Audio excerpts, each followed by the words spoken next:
Hello students and friends, welcome back to the series of video classes for the subject of physics.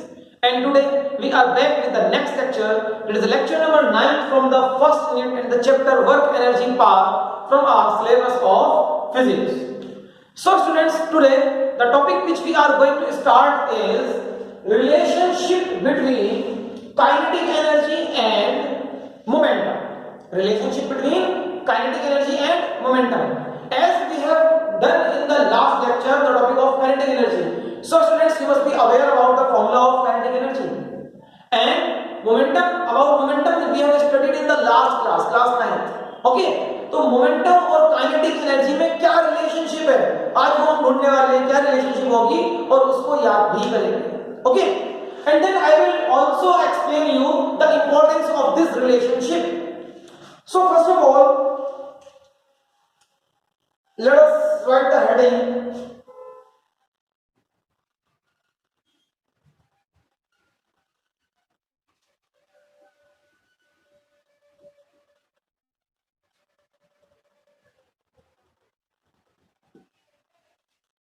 relationship between kinetic energy and momentum.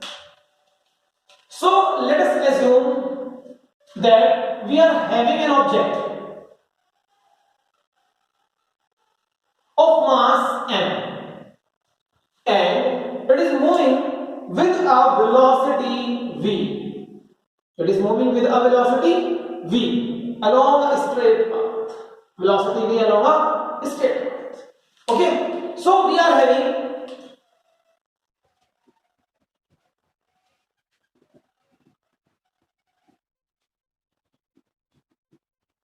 now what we have to do is we are going to write the formula for the momentum of this object. इस object के momentum का formula हमने 9th class में भी सीखा था. What is momentum? Momentum is the product of mass of the object with its velocity. Momentum क्या होता है बच्चों? मोमेंटम किसी भी ऑब्जेक्ट का होता है कि आप उसके मास को उसकी वेलोसिटी या उसकी स्पीड से मल्टीप्लाई करते हैं तो आपको मोमेंटम मिल जाएगा. ओके, और मोमेंटम का सिंबल क्या होता है? The symbol for momentum and the formula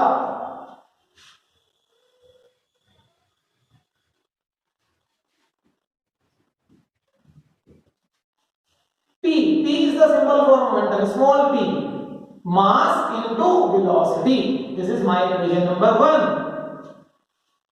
And similarly, I am going to write the formula for its kinetic energy. अगर कोई ऑब्जेक्ट m मास और v स्पीड से मूव करता है तो उसकी काइनेटिक एनर्जी होती है half mv square, as we did in the last chapter.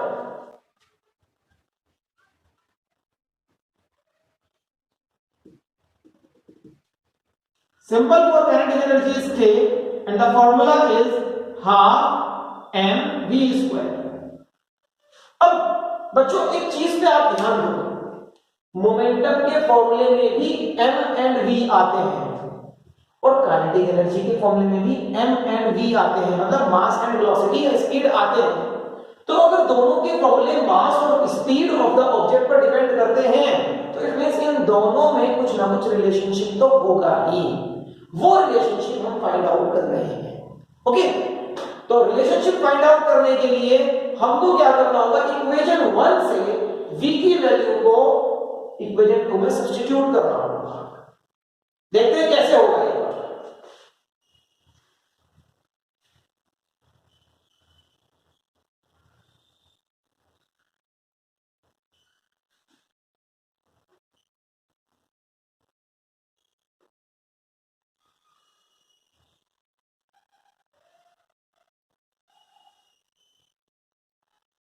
तो जब आप v की वैल्यू को सब्स्टिट्यूट करोगे तो what is v over here? v is p by m. v is p by m. Okay, ये सब्स्टिट्यूट कहां करेंगे? इक्वेशन 2 में. So as I substitute in equation 2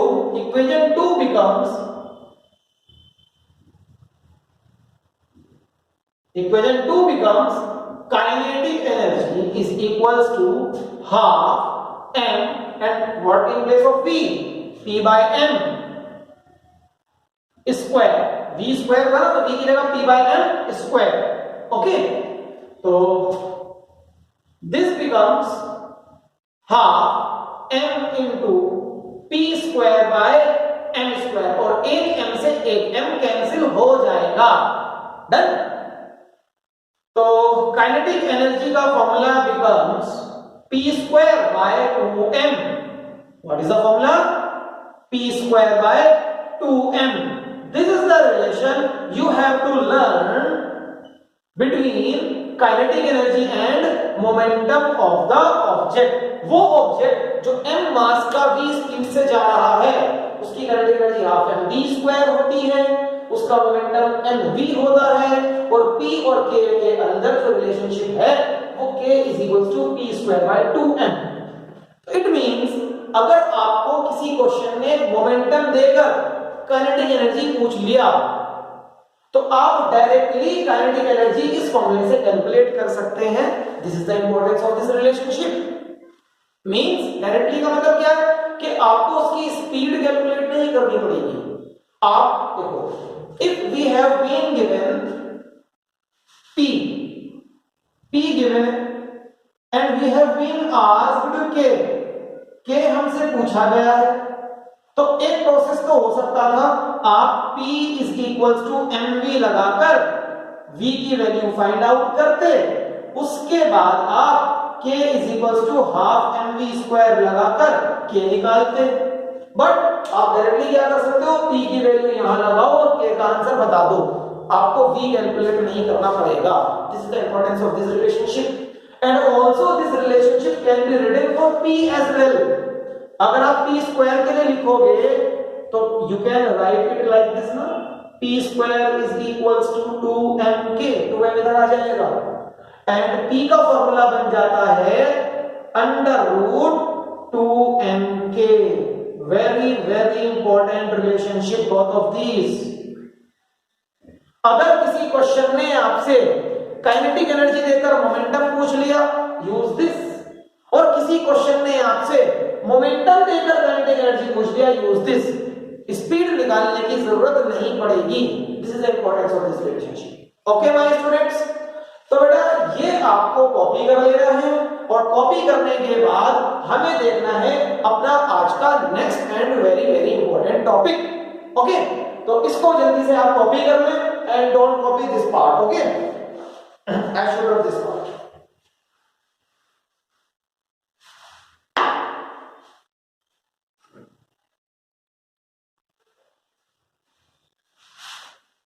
And now students, the next and the very very important topic of the class is work energy theorem. Work energy theorem.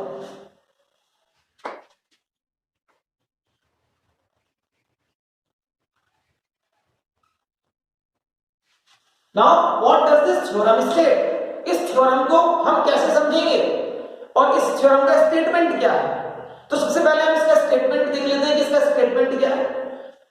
The theorem states that work done by a force on a moving object, work done by force on a moving object is equal to the change in its kinetic energy. क्या बोल रहा है theorem? ये theorem हमसे simple language में बोल रहा है कि अगर कोई ऑब्जेक्ट मूव कर रहा है तो उस पर कोई फोर्स लग रही होगी, उस फोर्स ने जो भी वर्क करा है वो work change in kinetic energy के इक्वल होने वाला है। That work is equal to the change in kinetic energy of the object. Okay, diagrammatically देखते हैं कि इसका मीनिंग क्या है। Suppose we are having an object moving on this straight path,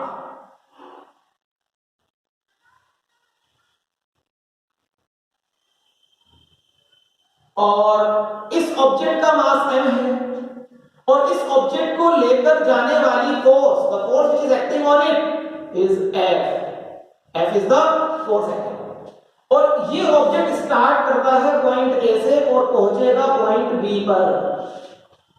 done. And suppose इस ऑब्जेक्ट की ये initial position पर जो स्पीड थी वो u थी, u, this is initial speed, और जब ये b पर पहुंचेगा तो इसकी स्पीड होने वाली है v, this is final position and this is final speed.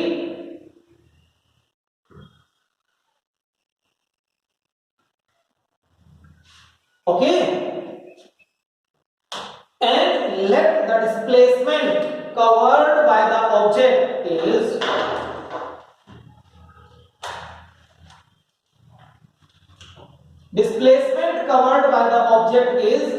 S. This is the displacement. Okay. So I can write all these things explained in this diagram over here.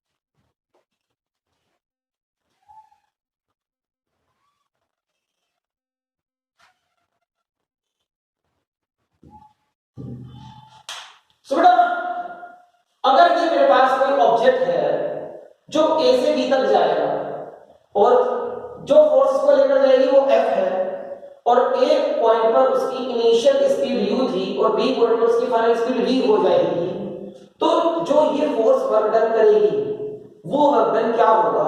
वो work done होगा change in its kinetic energy. That work done is change in its kinetic energy. तो work energy theorem को अगर मैं formula wise लिखना चाहूं तो उसका मतलब होगा कि work is equals to change in kinetic energy. मतलब जो फाइनल काइनेटिक एनर्जी है और जो इनिशियल काइनेटिक एनर्जी है उनको सेपरेट करेंगे तो you will get change in kinetic energy. This is work energy theorem according to mathematical formula. Okay, ये वर्क एनर्जी थ्योरम का मैथमेटिकल फॉर्मूला हो जाएगा. अब आपको यहां पर देखना है कि ये फॉर्मूला कैसे हम प्रूव कर सकते हैं. इस फॉर्मूले को प्रूव करने वाले हैं. देखो, जैसे आपने काइनेटिक एनर्जी के लिए फॉर्मूला ड्राइव किया था, बिल्कुल सेम स्टेप्स रहेंगे, कोई भी चेंज नहीं है. बट लास्ट स्टेप पर जाकर आपको एक चेंज करना होगा और वो चेंज मैं आपको यहां पर शो करूंगा. ओके, तो बिल्कुल सेम डेरिवेशन जो काइनेटिक एनर्जी के फॉर्मूले वाला था, तो कोई भी कंफ्यूजन नहीं होने वाली है आपको इस क्लास में. And within minutes we are going to find out the formula for work energy theorem. Okay,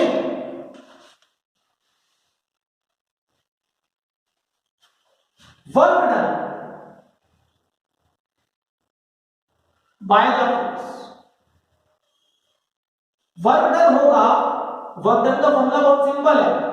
force into displacement into cos theta, which is 0 degree, because the angle between direction of motion and direction of force is 0.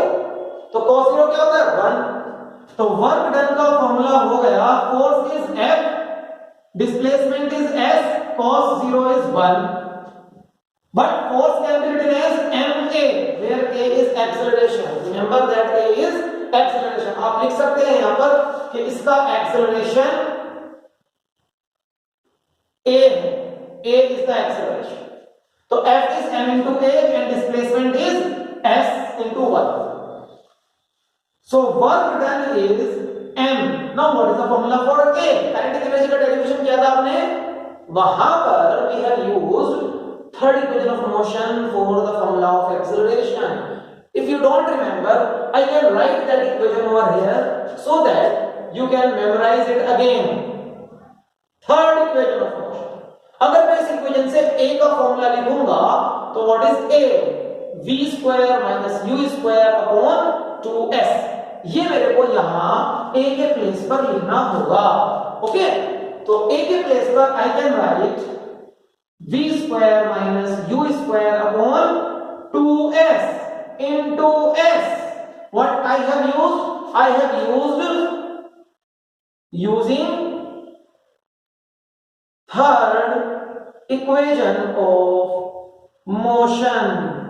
I have arrived at this step. Okay, now s can cancel out s, so what remains is m v square minus u square upon 2. Now students, what we did while driving the formula for kinetic energy was कि हमने u को 0 रखा था. Now we are not going to put u as 0, हम u को as it is रखेंगे। Okay, हम क्या करने वाले, हम u को एज इट इज रखेंगे यहां पर। तो अगर आप u को एज इट इज रखते हैं, let's open this bracket. Bracket open करने के बाद I am having mv square by 2 minus mu square by 2. Now what is mv square by 2? This can also be read as half mv square minus half mu square. Okay,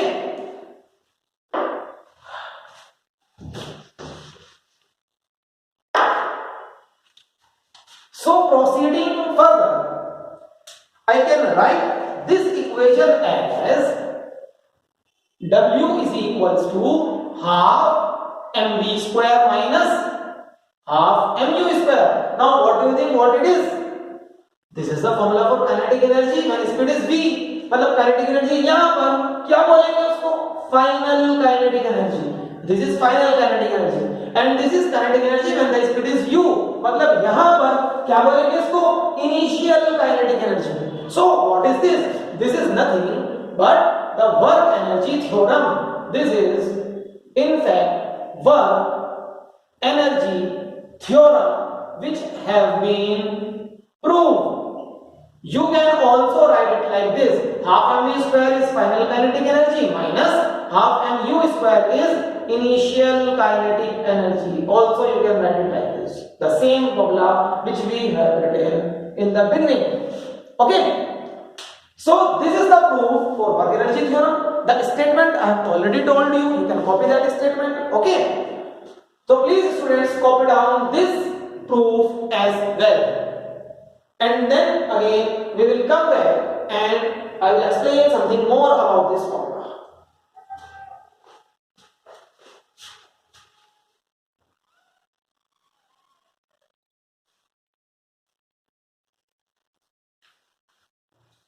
So hope students कि आपने इसको copy कर लिया है और आपके ये समझ में भी आ गया है।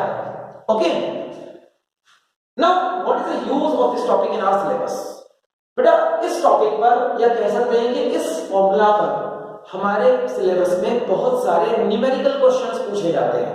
सो its importance is related to numerical questions, related to numerical questions.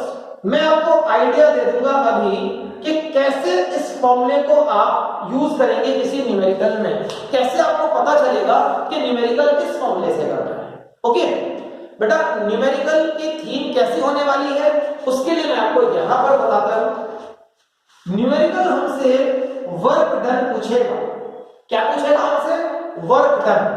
Numerical हमसे वर्क डन पूछेगा,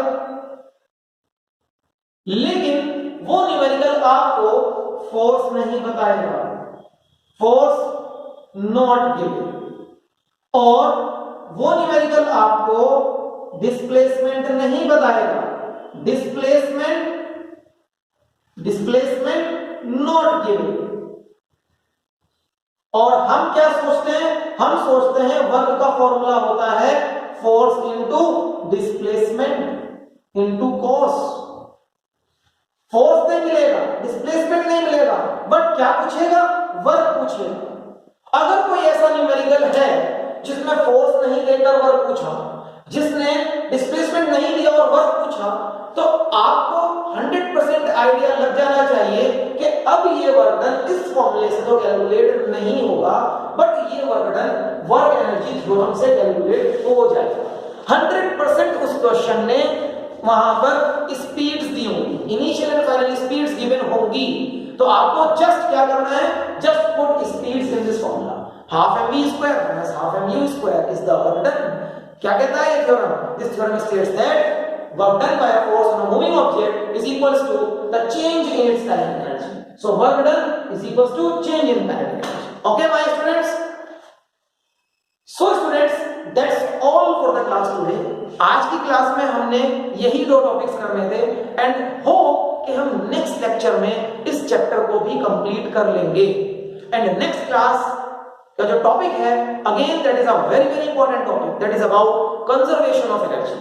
उस टॉपिक का नाम है कंजर्वेशन ऑफ एनर्जी, जो हम नेक्स्ट लेक्चर में करने वाले हैं। तो स्टूडेंट्स, अगर आज के लेक्चर में आपको कोई प्रॉब्लम है, आई होप कि प्रॉब्लम तो नहीं होगी, but if you are facing any problem और any doubt, you are free to contact me, और मैं आपको आपकी प्रॉब्लम्स बताने की पूरी कोशिश करूंगा. So students, wish to see you in the next class. Till then, bye bye.